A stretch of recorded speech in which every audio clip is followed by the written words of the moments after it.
Channel में आप सभी की स्वागत है। आखिरी इस वीडियो के माध्यम से जो कि जीके और जीएस का जो कि प्रश्न जो कि करवाने वाले हैं, जो कि सभी एग्जाम में जो कि पूछा जाता है। आप किसी भी एग्जाम की तैयारी कर रहे हैं तो जीके और जीएस से प्रश्न आप सभी को एग्जाम में जो कि देखने को मिलता है। तो आखिरी इस वीडियो के माध्यम से जो कि जीके और जीएस का कैसा प्रश्न आप सभी को एग्जाम में जो कि देखने को मिलता है, आखिरी इस वीडियो के माध्यम से जो कि करवाने वाले हैं।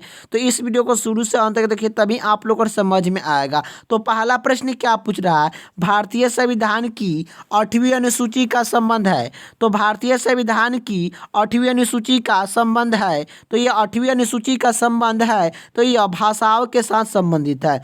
तो इसका राइट आंसर ऑप्शन जो कि डी हो जाएगा, भाषाओं के साथ है भारतीय संविधान की 8वीं अनुसूची का संबंध।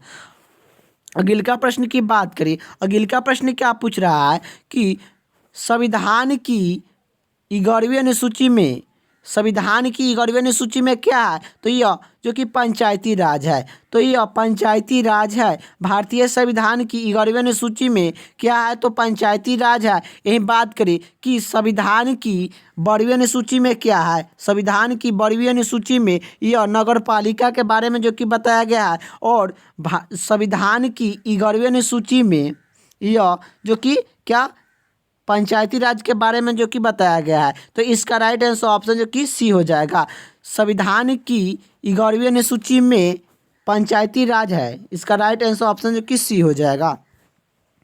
अगिल का प्रश्न की ओर चलते हैं। अगिल का प्रश्न क्या पूछ रहा है, अगिल का प्रश्न यही पूछ रहा है, 92वें संविधान शोधन अधिनियम के द्वारा 1985 ईस्वी में कौन सी अनुसूची को भारतीय संविधान में सम्मिलित किया गया। तो आखिर आप लोग को बताना है। तो यह 92वें संविधान शोधन अधिनियम 1985 ईस्वी में कौन सी अनुसूची को भारतीय संविधान में सम्मिलित किया गया था। तो 11वां अनुसूची को जो कि सम्मिलित किया गया था, 10वां अनुसूची को जो कि सम्मिलित किया गया। इसका राइट आंसर ऑप्शन जो कि सी हो जाएगा। अगिल का प्रश्न की ओर चलते हैं। अगिल का प्रश्न क्या पूछ रहा है, अगिल का प्रश्न ये पूछ रहा है कि 73वें संविधान शोधन अधिनियम के द्वारा भारतीय संविधान में कौन सी अनुसूची को जोड़ दिया गया। तो 73वें संविधान शोधन अधिनियम द्वारा भारतीय संविधान में कौन सी अनुसूची को जोड़ दिया गया। तो यह जो कि कौन सा अनुसूची को जोड़ दिया गया था, तो यह 11वीं अनुसूची को जो कि जोड़ दिया गया था।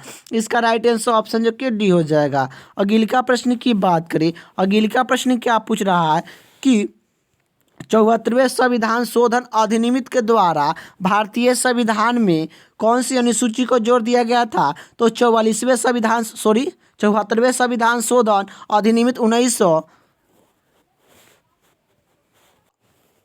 अधिनियम भारतीय संविधान में कौन सी अनुसूची को जोड़ दिया गया था। तो यह जो कि कौन सी अनुसूची जोड़ा गया था, 11वें जो कि 12वें अनुसूची को जो कि जोड़ दिया गया था। इसका राइट आंसर ऑप्शन जो कि ए हो जाएगा। ये भी आप लोग को याद होना चाहिए। अगिल का प्रश्न की बात करें, अगिल का प्रश्न क्या पूछ रहा है, संविधान की 2वीं अनुसूची का संबंध किससे है। तो संविधान की 2वीं अनुसूची का संबंध किससे है, तो यह किससे है, तो यह महत्वपूर्ण पद अधिकारी के वेतन से संबंधित है। तो महत्वपूर्ण पद अधिकारी के वेतन से संबंधित 2वीं अनुसूची है। इसका राइट आंसर ऑप्शन जो कि बी हो जाएगा। यही बात करें, अगिल का प्रश्न क्या पूछ रहा है, अगिल का प्रश्न क्या पूछ रहा है कि भारतीय संविधान की 10वीं अनुसूची किससे संबंधित है। तो भारतीय संविधान की 10वीं अनुसूची किससे संबंधित है, तो भारतीय संविधान की 10वीं अनुसूची किससे संबंधित है, तो यह दल बदल कानून से है। तो भारतीय संविधान की 10वीं अनुसूची का संबंध किससे है, तो दल बदल कानून से है। इसका राइट आंसर ऑप्शन जो कि बी हो जाएगा। अगिल का प्रश्न की ओर चलते हैं। अगिल का प्रश्न क्या पूछ रहा है, अगिल का प्रश्न ये पूछ रहा है, संविधान की 6ठा अनुसूची में इनमें से किस राज्य को लागू नहीं होता है। संविधान की 6ठी अनुसूची में इनमें से किन राज्य में लागू नहीं होता है। तो तो यह नहीं लागू होता है, तो यह मणिपुर में जो कि नहीं लागू होता है। तो यह छठे अनुसूची जो कि किस राज्य में लागू नहीं होता है, तो यह जो कि मणिपुर में लागू नहीं होता है। इसका राइट आंसर ऑप्शन जो कि सी हो जाएगा। लेकिन यह मेघालय, त्रिपुरम और असम में जो कि ये तीनों जगह जो कि लागू होता है। यह छठा अनुसूची। अगला प्रश्न की ओर चलते हैं। अगला प्रश्न क्या पूछ रहा है, मूल संविधान में कितने अनुसूची थी? तो मूल संविधान में कितने अनुसूची थी? तो मूल संविधान में कितने अनुसूची थी? तो 8 अनुसूची थी। अब वही बात करें कि वर्तमान में कितने अनुसूची है, तो वर्तमान में जो कि कितने अनुसूची है, तो वर्तमान के बात करें कि वर्तमान में कितने अनुसूची है, तो वर्तमान में जो कि अभी 12 है। वर्तमान में जो कि 12 था, लेकिन पहले कितना था, तो यह जो कि 8 था, अभी जो कि 12 हो गया है, 4 प्लस हो गया है, 4 जो कि अनुसूची जो कि बढ़ गया है। तो यह अभी वर्तमान में कितना अनुसूची है, तो 12 अनुसूची है। यही पूछा है कि मूल संविधान में कितने अनुसूची थी, तो मूल संविधान में कितने अनुसूची थी, तो यह 8 अनुसूची थी। इसका राइट आंसर ऑप्शन जो कि ए हो जाएगा। अगला प्रश्न की ओर चलते हैं। अगला प्रश्न क्या पूछ रहा है, अगला प्रश्न ए पूछ रहा है कि किस संविधान शोधन अधिनियम के द्वारा भारतीय संविधान में 9वीं अनुसूची को जोड़ दिया गया? तो किस संविधान शोधन अधिनियम के द्वारा भारतीय संविधान में 9वीं अनुसूची को जोड़ दिया गया था? तो यह पहला बार में जो कि जोड़ा गया था, जो कि भारतीय संविधान जब बना गया था उस समय जो कि 8 अनुसूची था। लेकिन 9वां अनुसूची कब जोड़ा गया था, तो पहला बार में जो कि जोड़ दिया गया था। कब जोड़ा गया था, तो 1991 ईस्वी में पहला अनुसूची जो कि जोड़ा गया था। यह आप लोग का याद होना चाहिए। पहला अनुसूची कौन है, तो यह 9वीं अनुसूची है। 9वीं अनुसूची जो कि यह पहला अनुसूची है, ये भी आप लोग को याद होना चाहिए। तो इसका राइट आंसर ऑप्शन जो कि बी हो जाएगा। अगला प्रश्न की ओर चलते हैं। अगला प्रश्न क्या पूछ रहा है, निम्नलिखित में से कौन नई अनुसूची, नई जोड़ी गई अनुसूची नहीं है थी? नहीं है, तो आप लोग को बताना है निम्नलिखित में से कौन नई अनुसूची, नई जोड़ी गई अनुसूची नहीं है। तो नई अनुसूची नहीं जोड़ी गई है, आप लोग को बताना है। तो यह नई अनुसूची कौन सा जो कि नहीं जोड़ा गया है, तो यह जो कि 8वां अनुसूची जो कि पहले से था। लेकिन 11वां अनुसूची, 9वां अनुसूची और जो कि 10वां अनुसूची, यह तीनों अनुसूची जो कि जोड़ा गया है संविधान से, जो कि पुनः यह जोड़ा गया है। लेकिन 8वां अनुसूची जो कि पहले से जो कि था, लेकिन यह 8वां अनुसूची जो कि नहीं जोड़ा गया है। ये भी आप लोग को याद होना चाहिए। तो निम्नलिखित में से कौन नई अनुसूची, नई जोड़ी गई अनुसूची नहीं थी? तो नई अनुसूची जोड़ी नहीं है, तो यह 8वां अनुसूची जो कि पहले से था। लेकिन यह जो कि तीनों अनुसूची जो कि जोड़ दिया गया है, ये भी आप लोग को याद होना चाहिए। तो इसका राइट आंसर ऑप्शन जो कि सी हो जाएगा, 8वीं अनुसूची। अगला प्रश्न की बात करें। अगला प्रश्न क्या पूछ रहा है, अगला प्रश्न जो कि यही आप लोग का रिपीट हो गया। अगला प्रश्न क्या पूछ रहा है कि आज़ाद की पहला लड़ाई 1897 में किसने भाग नहीं लिया? तो आज़ाद की पहला लड़ाई 1897 ईस्वी में किसने भाग नहीं लिया? यह किसने भाग नहीं लिया, तो यह भगत सिंह ने जो कि भाग नहीं लिए थे। इसका राइट आंसर ऑप्शन जो कि ए हो जाएगा। यही बात करें कि यह जो कि बहादुर शाह द्वितीय जफर, यह दिल्ली के नेतृत्व किए थे। क्या दिल्ली के नेतृत्व किए थे? क्या दिल्ली के नेतृत्व जो कि किए थे। आप लोग को ये भी याद होना चाहिए कि 1897 की जब क्रांति हुआ था, वह जो कि यह दिल्ली के नेतृत्व किसने किया था, तो बहादुर शाह जफर द्वितीय ने किए थे। टीपू सुल्तान कानपुर के सेनानी के नेतृत्व किए थे। कानपुर के सेना के नेतृत्व जो कि किए थे। और जो कि लक्ष्मीबाई जो कि कहाँ के किए थे, तो ये लक्ष्मीबाई जो कि झांसी के, जो कि 1897 की क्रांति में झांसी के जो कि रक्षक जो कि नेतृत्व किए थे लक्ष्मीबाई। ये भी आप लोग को याद होना चाहिए। तो आज़ाद की पहला लड़ाई 1897 में किसने भाग नहीं लिया, तो यह भगत सिंह ने जो कि भाग नहीं लिए थे। तो इसका राइट आंसर ऑप्शन जो कि ए हो जाएगा। अगला प्रश्न की ओर चलते हैं। अगला प्रश्न क्या पूछ रहा है कि 1897 की क्रांति का चिन्ह क्या निश्चित किया गया था? तो यह 1897 की क्रांति का चिन्ह क्या निश्चित किया गया था? तो यह जो कि कमल और चपाती था। कमल और चपाती को 1897 का जो कि चिन्ह का निश्चित किया गया था। इसका राइट आंसर ऑप्शन जो कि ए हो जाएगा। अगला प्रश्न की ओर चलते हैं। अगला प्रश्न क्या पूछ रहा है कि 1897 के विद्रोह के समय भारत के गवर्नर जनरल कौन था। तो 1897 के विद्रोह के समय भारत का गवर्नर जनरल कौन था, तो यह लॉर्ड कैनिंग था। इसका राइट आंसर ऑप्शन जो कि बी हो जाएगा।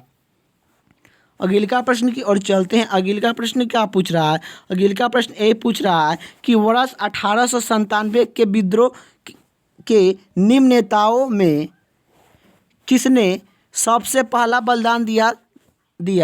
तो सबसे पहला बलिदान दिया तो 1897 के विद्रोह के निम्न नेताओं में किसने सबसे पहला बलिदान दिया, तो यह मंगल पांडे ने जो कि दिए थे। इसका राइट आंसर ऑप्शन जो कि सी हो जाएगा। मंगल पांडे ने 1897 की क्रांति में सबसे पहला जो कि बलिदान दिए थे।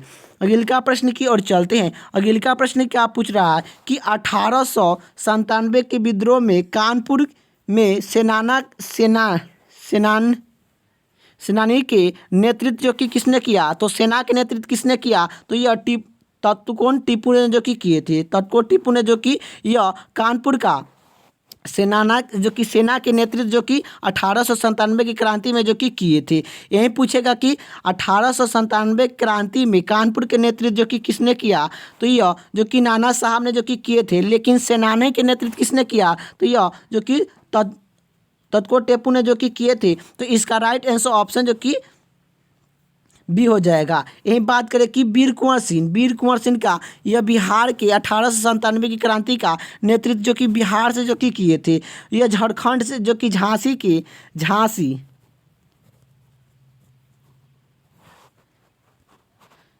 नेतृत्व 1897 क्रांति में जो कि यह लक्ष्मीबाई जो कि झांसी के जो कि नेतृत्व किए थे। नाना साहब जो कि कानपुर के नेतृत्व किए, कानपुर से नेतृत्व जो कि 1897 की क्रांति में जो कि किए थे। ये भी आप लोग को याद होना चाहिए। अगला प्रश्न की ओर चलते हैं। अगला प्रश्न क्या पूछ रहा है, निम्नलिखित में से वह कौन सा स्थान था जो 1897 के विद्रोह से अछूत रहा। तो निम्नलिखित में से वह कौन सा स्थान था जो 1897 के विद्रोह से अछूत रहा, तो यह मद्रास था। इसका राइट आंसर ऑप्शन जो कि सी हो जाएगा। अगला प्रश्न की ओर चलते हैं। अगला प्रश्न क्या पूछ रहा है, जो कि जगदीशपुर के राजा कौन थे। तो जगदीशपुर के राजा कौन थे, तो यह कुंवर सिंह थे। कुंवर सिंह जगदीशपुर के राजा थे और बिहार के जो कि नेतृत्व किए थे। ये भी आप लोग को याद होना चाहिए। अगला प्रश्न क्या पूछ रहा है कि 1897 के विद्रोह का जो कि नेतृत्व बिहार में किसने किया। तो 1897 की क्रांति के विद्रोह के नेतृत्व बिहार में किसने किया, तो यह जो कि वीर कुंवर सिंह ने जो कि किए थे। वीर कुंवर सिंह ने यह 1897 के विद्रोह का नेतृत्व बिहार में किसने किया, तो यह वीर कुंवर सिंह ने जो कि किए थे। इसका राइट आंसर ऑप्शन जो कि सी बी हो जाएगा। अगला प्रश्न की ओर चलते हैं। अगला प्रश्न क्या पूछ रहा है कि किसने 1897 की विद्रोह की सबसे कमज़ोर कड़ी के रूप में देखा जाता है। तो यह आप लोग को बताना है कि से 1897 के विद्रोह की सबसे कमज़ोर कड़ी के रूप में देखा जाता है। तो यह किसे देखा जाता है, तो यह बहादुर शाह जफर को देखा जाता है। बहादुर शाह को जो कि देखा जाता है। इसका राइट आंसर ऑप्शन जो कि सी हो जाएगा कि 1897 की विद्रोह की सबसे कमज़ोर कड़ी के रूप में किसे देखा जाता है, तो यह बहादुर शाह जफर को जो कि देखा जाता है। इसका राइट आंसर ऑप्शन जो कि सी हो जाएगा। यही बात करें अगला प्रश्न क्या पूछ रहा है। अगला प्रश्न ये पूछ रहा है, ध्वनि प्रबल मानव के कान पर कितने समय तक रहता है। तो ध्वनि प्रबल मनुष्य के कानों में कितना समय तक रहता है, तो यह 1/10 सेकेंड तक रहता है। 1/10 तक जो कि रहता है, 1/10 सेकेंड तक जो कि रहता है। तो ध्वनि का प्रभाव मनुष्य के कानों में कितना समय तक रहता है, तो 1/10 सेकेंड तक जो कि रहता है। इसका राइट आंसर ऑप्शन जो कि सी हो जाएगा। अगला प्रश्न की ओर चलते हैं। अगला प्रश्न क्या पूछ रहा है, डेसिबल किन का उपयोग में किया जाता है। तो डेसिबल किन का उपयोग में किया जाता है? तो यह ध्वनि की तीव्रता को मापने के लिए डेसिबल का प्रयोग किया जाता है। इसका राइट आंसर ऑप्शन जो कि ए हो जाएगा। अगले का प्रश्न की ओर चलते हैं। अगले का प्रश्न क्या पूछ रहा है कि 1 किलोवाट घंटा कितनी इकाई है? तो 1 किलोवाट घंटा कितनी इकाई है? तो यह 1 किलोवाट घंटा किन की इकाई है? तो यह विद्युत ऊर्जा का है। इसका राइट आंसर ऑप्शन जो कि सी हो जाएगा।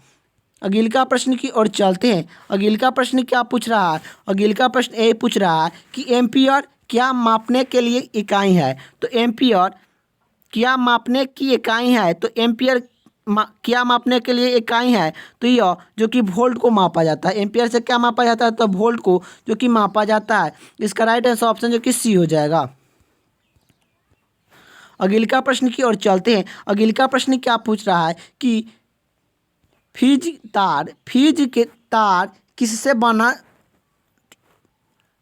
फ्यूज के तार किससे बनता है? तो फ्यूज का तार किससे बनता है? तो फ्यूज का तार किससे बनता है? तो यह जो कि टीना और शीशा का बनता है। टीना और शीशा का जो कि फ्यूज का तार जो कि बनता है। इसका राइट आंसर ऑप्शन जो कि सी हो जाएगा कि फ्यूज का तार किससे बनता है? तो यह किससे बनता है? तो यह जो कि टीना और शीशा से जो कि बनता है। इसका राइट आंसर ऑप्शन जो कि सी हो जाएगा। अगले का प्रश्न क्या पूछ रहा है कि बिजली के बॉल का फिलामेंट किस तत्व से बना होता है?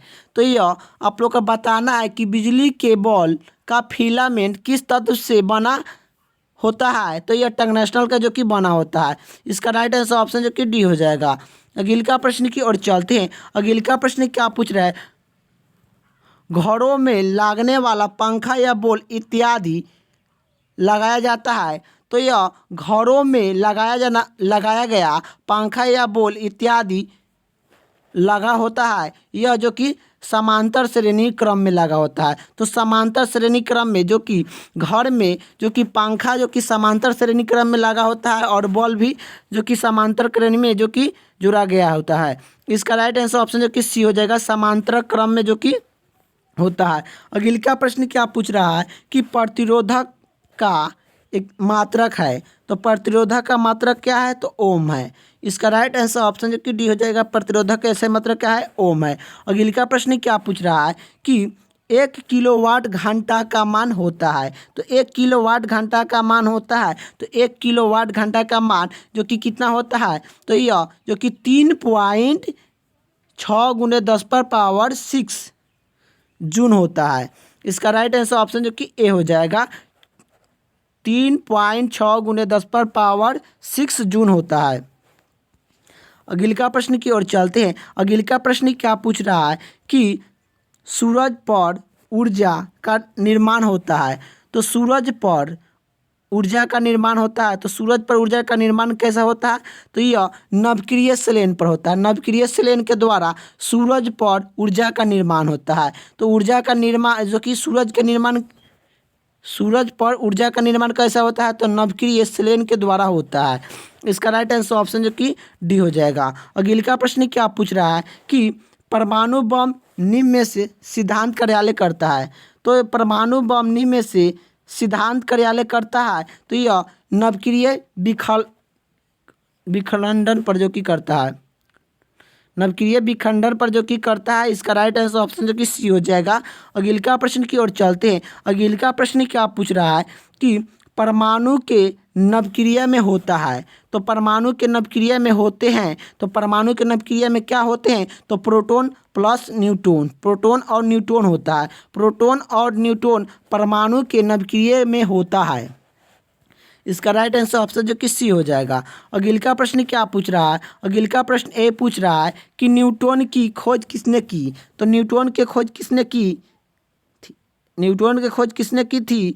तो यह जो कि चेडविक ने किए थे। चेडविक ने न्यूट्रॉन के जो कि खोजे थे। और रदरफोर्ड ने क्या किए थे? तो रदरफोर्ड ने जो कि क्या किए थे? तो यह परमाणु नवक्रिया के जो कि रदरफोर्ड ने जो कि खोजे थे। ये भी आप लोग को याद होना चाहिए। अगले का प्रश्न क्या पूछ रहा है? निम्न में अस्थाई कण है। तो निम्न में अस्थाई कण है, तो निम्न में अस्थाई कण कौन होता है? तो अस्थाई कण जो कि क्या होता है? तो यह जो कि कौन होते हैं? अस्थाई कण जो कि प्रोटॉन होते हैं। अस्थाई कण निम्नलिखित में से कौन होते हैं? तो यह प्रोटॉन होते हैं। इसका राइट आंसर ऑप्शन जो कि ए हो जाएगा। अगले का प्रश्न क्या पूछ रहा है? गुरुत्वाकर्षण का नियमों का आविष्कार कौन किए थे? कौन है?